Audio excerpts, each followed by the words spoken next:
Hey everybody, this is my first YouTube video, so don't make fun of me too much. This is my 66cc motorized bicycle kit. It's a Grubee Skyhawk from the Yuandong Motor Company. Chinese motor, very typical for the 66cc. As you can see, I've taken out my clutch assembly, which blew apart due to my own error, and I'm hoping to save other people that hassle by making this video. I tore apart my chain sprocket and the key within, and also wore a groove in the clutch shaft assembly, which you can see right there, so it wasn't exactly engaging my clutch. Now, my biggest problem, which was a very simple question, was finding out if I was going to do any damage by just pounding out the clutch shaft assembly and bearings. And the answer, which I had to do tons of research to find, was no, you won't do any damage. All you really need is a piece of wood and a hammer. Take your wood, you hold it on your clutch shaft assembly, and you pound it through.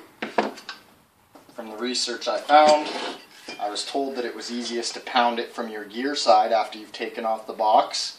You can do other research on YouTube to find out how to pull this stuff. It's actually pretty easy. If you don't have a gear puller, you and a friend can get 2 screwdrivers and gently wiggle it back and forth all the way off the shaft in order to gain access and pop it off.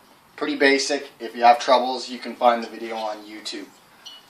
But other than that, once you've gotten it all ready to go, you just basically take your piece of wood so you don't damage your threads. If you're ordering a new one, not really a big deal, but still a good idea to use the wood.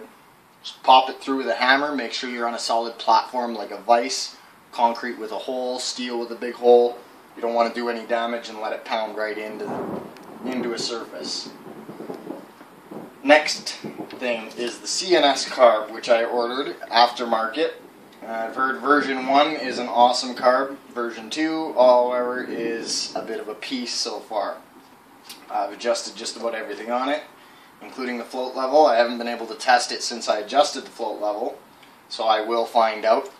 But from my experiences, I wouldn't waste the money on it. It was only 30 bucks, but you'd probably be better off to stick with the stock one. My brother-in-law's bike is working great with it.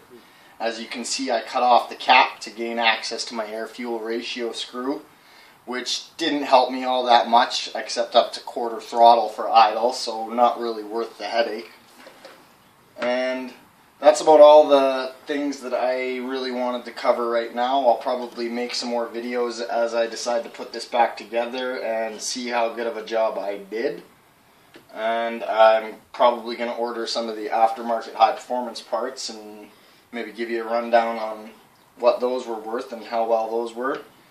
If anyone has any questions that I can answer, or if anyone has any tips for me, because I am pretty new at this, feel free to drop a comment, and hope you enjoyed the video. Thanks.